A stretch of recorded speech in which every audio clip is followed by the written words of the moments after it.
Hey guys, I know I've got a different haircut. I was editing the video that I had made for the vet, and I didn't like the way I did it, so I'm redoing it.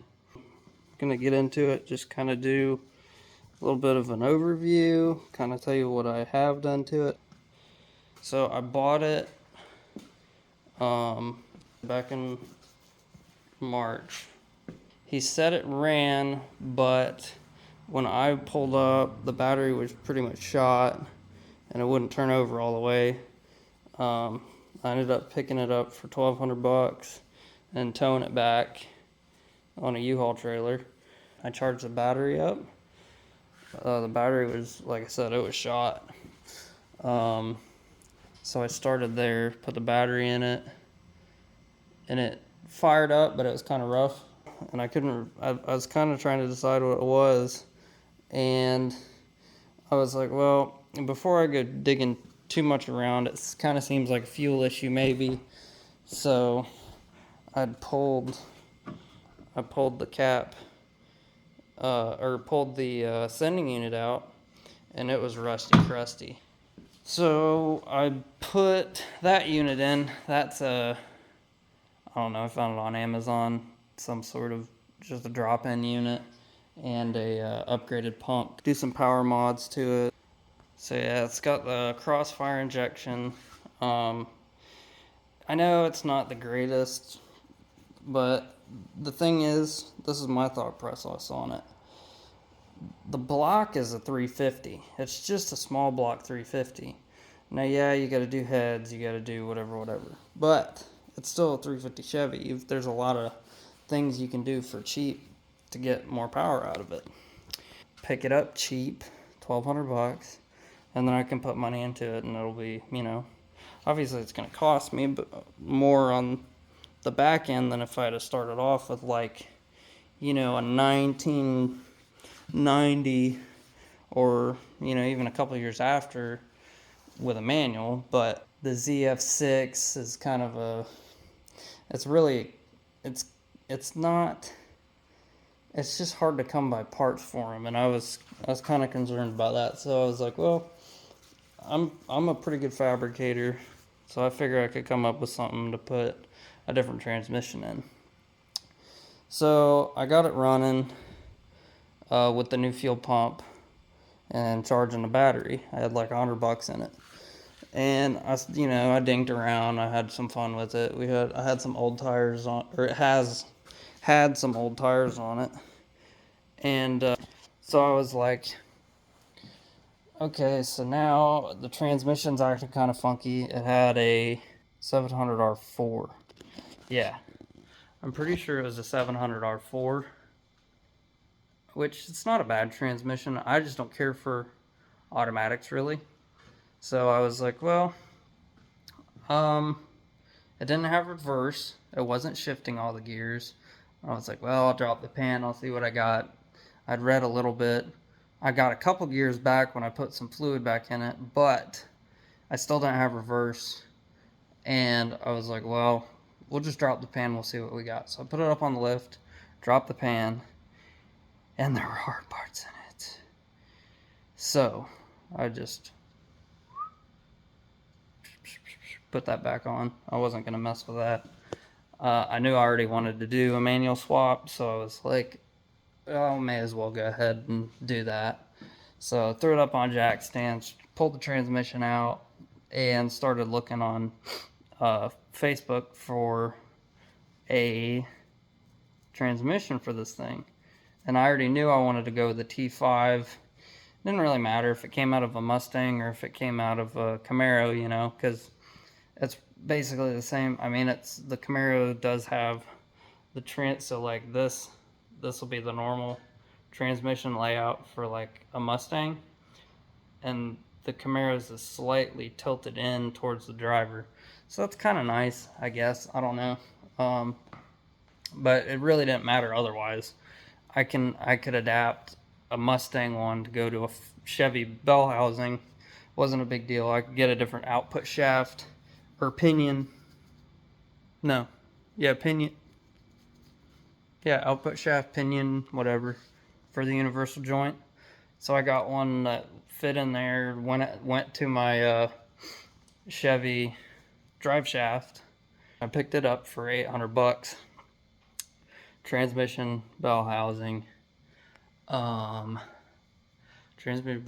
adapter plate, the throw out slave. So it has a throw out slave on it, not a like a linkage and everything. Then I told the guy what I was putting it on, and he was asking me what I was wanting to do to it, and I said I want to put a quadrijet on it. So he said, well, look, I've got 2 of them sitting over here. Just take them and, you know, rebuild them, clean them up, and you can throw them on there. I wasn't going to say no to free carburetors, you know, so I got those thrown in the deal too. I also had a Jegs racing clutch, and I don't know who the flywheel is from, but a flywheel of some sort. Because these run a smaller flywheel. I guess there's 2 different styles. I think it's like a 54 tooth and a 60 something tooth, or I don't know. I'm not a Chevy guy, but I had to put a different starter on it because the bolt pattern was different. It wouldn't mount up. I had the bolts or bolt holes tapped and everything already in the block, so I didn't have to change any of that. Put that in. That was that. And then I had to make metal because apparently the early model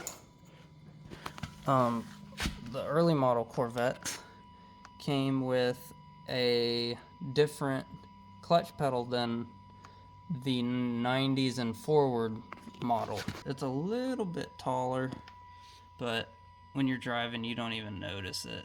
So I don't know if I'm gonna mess with it at all. I want to bring the gas pedal out further.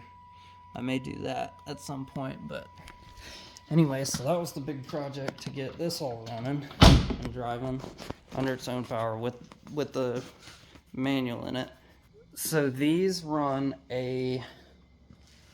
like a torque tube. It's kind of a C-channel looking thing.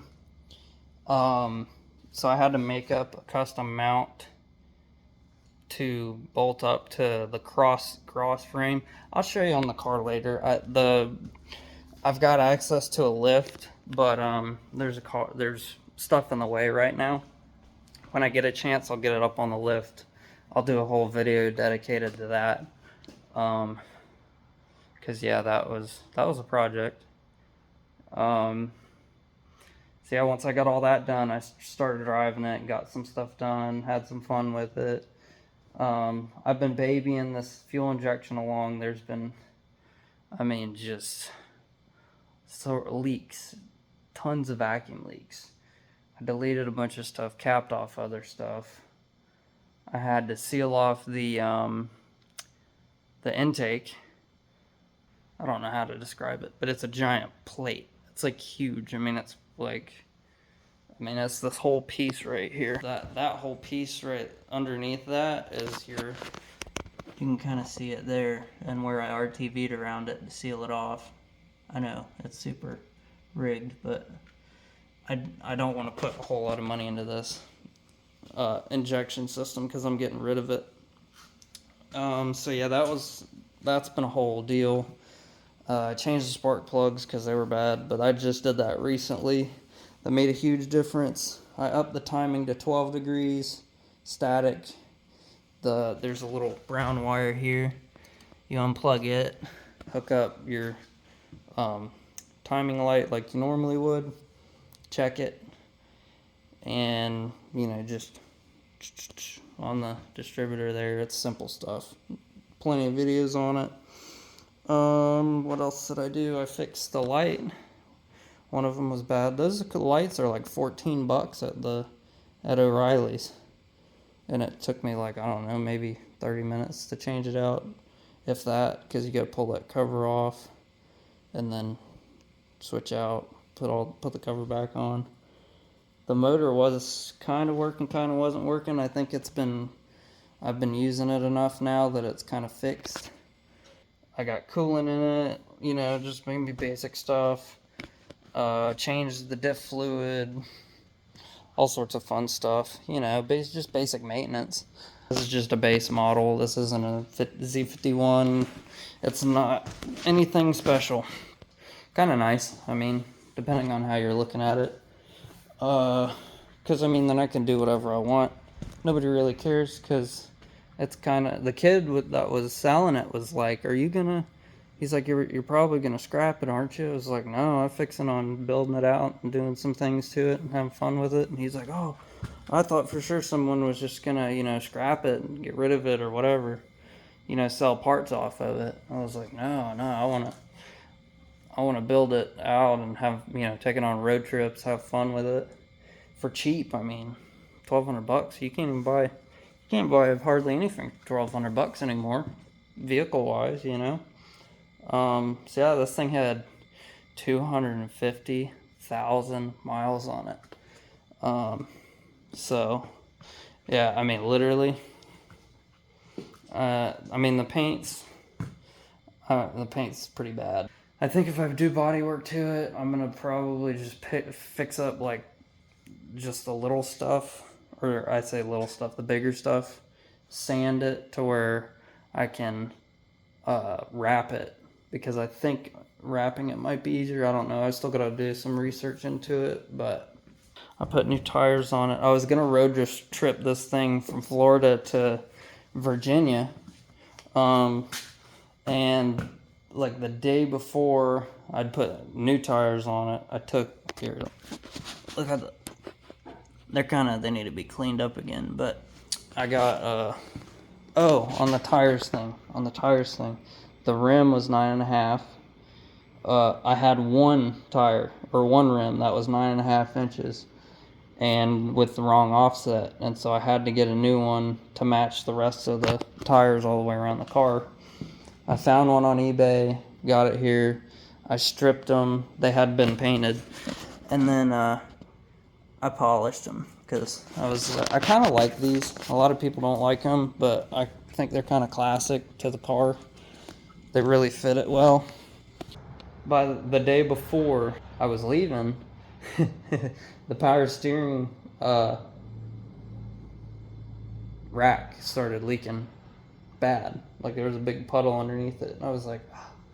So I took my car. I was like, I'm not gonna try and baby it all the way up there on stop leak or whatever. And it's bad still. I'm gonna have to pull it, I think, because it's just, I mean, the kit's like $20. I can do it. It's not that big of a job. It just takes time and more time down, and I've already had it down for a long time. So, I mean, it is what it is. But so thanks for watching. I appreciate it. Like and subscribe if you want to. Well, like just because it'll help me out, you know, with the channel and everything. Subscribe if you want to see more of this project. I'm definitely going to be doing more. Appreciate it, and yeah, we'll see you in the next one.